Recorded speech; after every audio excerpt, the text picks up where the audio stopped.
Start. আসসালামু আলাইকুম। আমি কাজী রিকো। আপনি যে পেঁপে চাষ করেছেন কীভাবে করেছেন আমাদের চাষি ভাইকে এটা জানান। আমি যে পেঁপে চাষ করছি আজকে 2015 থেকে প্রথম একটা আমি পেঁপে চাষ করি। প্রথম আমার একটা জিনিসই করি, যে গার্ডেন গোল দিয়ে চারাটা মেন পেঁপে চারাটা যখন তৈরি করি মানে চারা যখন বলি তখন গার্ডেন গোল দিয়ে মানে বেডে একটা বেড 2 প্যাকেট, একটা বেড 2 প্যাকেটে হয় আর 1 প্যাকেটও হয়। হ্যাঁ, কত ফিট বাই কত ফিট বেডটা? বেড মোটামুটি 25-30 হাত। হ্যাঁ, কিলো এটা 1 কিলো দিয়েছেন 2 প্যাকেট? না, একটা বেডে 1 কিলো। একটা বেডে 1 কিলো। এটা তো আধা এটা কিলো। না, এটা আধা কিলো না, এটা 500 500 গ্রাম। গ্রাম। হ্যাঁ, তার একটা বেডে একটা প্যাকেট দিয়েছি। দেওয়ার পর চারা করলাম, খুব সুন্দর চারা, কিন্তু রাসায়নিক কোনো প্রয়োগ করি না, শুধু অনলি ফর গার্ডেন গোল আর সিমের গার্ডেন গোল দিয়ে চারা ভালো হয়ে গেছে আপনার। তারপরে চারা যখন ওঠে প্রথম, তারপরে ধরার জন্য আমি টিফিনটা যেটা সিএমেরই দিবেন। হ্যাঁ, খুব ভালো। আমাদের চাষি ভাইকে বলে দাও ডিফেন্টের ডোজ কত? 16 লিটার জলে 16 লিটার জলে তোমার 30 গ্রাম। এখানে তো ডিফেন্টটা নেই, এখানে দেখাতে পাচ্ছেন না আপনি যদিও। ডিফেন্টটা খুব ভালো জিনিস।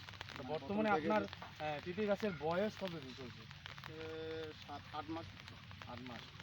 7 মাসে আপনার ফ্রুট সেটিং হয়ে গেছে নাকি? হয়ে গেছে, এই যে ফল চলে যাচ্ছে। আপনি রাসায়নিক সারের সঙ্গে কী কী আরসিএম এর প্রোডাক্ট ব্যবহার করেছেন সেগুলো চাষি ভাইদের বলেন একটু। কিন্তু এই যে রাসায়নিক সারের সাথে আমি গার্ডেন গোল, সোয়েল, হ্যাঁ, আরসিএম সয়েল আর আসিএম, যেমন গোবরের সঙ্গে মিক্স করে দিতে পারেন বা রাসায়নিক যে কোনো ফার্টিলাইজারের সাথে মিক্স করে দিতে পারেন।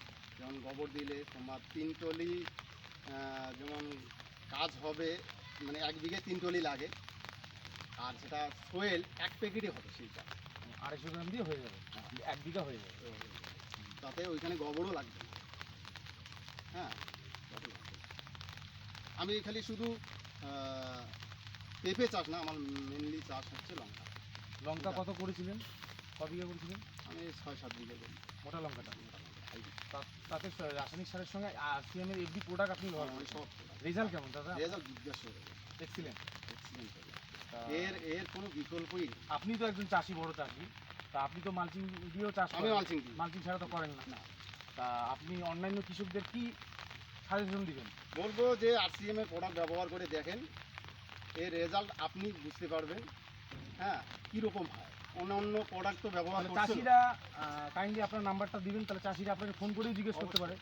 অবশ্যই। নাম্বারটা বলুন। 9593-900-502। আর আরেকটা প্রোডাক্ট দেখতেছি ওখানে, হরিশ ফুড স্পেশাল। এটার কাজ হচ্ছে ফল ফুল আমাকে, এটা পুষ্ট করবে ফলটাকে। হ্যাঁ, বড় সাইজ করবে আর ফল নিয়ে আসবে। এটা কিসে কিসে ব্যবহার করে দেয় চাষি ভাইদের বলেন? সব কিছু, চা বাগান থেকে শুরু করে এভরিথিং। তারপর আরেকটা আছে, আরেকটা মিরাক্কেল প্রোডাক্ট আছে বলেছিলেন আপনি, যার নাম হচ্ছে মিলাপ আরসিএম এর। এটা মিলাপটা হচ্ছে যে কোনো ওষুধ প্রয়োগ করার আগে দেখবেন যে, মনে করো অন্য ওষুধ কেমিক্যাল প্রয়োগ করতেছেন, হেরে যায় অনেক সময়, দেখবা যে ফাঙ্গিসাইড, হ্যাঁ, মিশ্রণ করতে গিয়ে ফেটে যাচ্ছে। কিন্তু মিলাপটা অ্যাডভান্স আগেই 7 ml পার ট্যাঙ্কিতে 7 ml করে ডোজ আগে গুলিয়ে দিবে। গুলিয়ে দেওয়ার পর যে কোনো ওষুধ প্রয়োগ করুন, কোনো ফার্ক কত রকমের ওষুধ মিশাতে পারবে? যত রকমই ওষুধ আছে, 5 রকম 10 রকম একসাথে মিশিয়ে দিতে পারবে, কোনো ইফেক্ট করবে না, সব আলাদা আলাদাভাবে কাজ করবে। আর এটা একটাই হচ্ছে, এটার কাজ বিধ্বস্ত কাজ করতে, যে জলের যে আয়রনটা থাকে না, এটা আয়রনটা পিএইচ লেভেলটা ঠিক করে। তার সাথে আরসিএম এর স্প্রে ম্যাক্স 85 যে ওটা তো দিবেনই।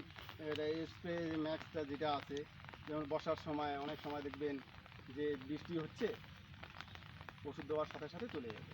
কিন্তু আরসিএম এর যে আঠাটা যে আছে, হ্যাঁ, ওই স্প্রে ম্যাক্স, অ্যাকচুয়ালি ওটা তো আঠা না, ওটা 5 রকমের পাতার মধ্যে কাজ করে। হ্যাঁ, এটা স্প্রে করার সময় সাথে সাথে প্রতিটা পাতার মধ্যে, শিরের মধ্যে সরে যাবে, স্প্রেড করে, ছড়িয়ে দেয়।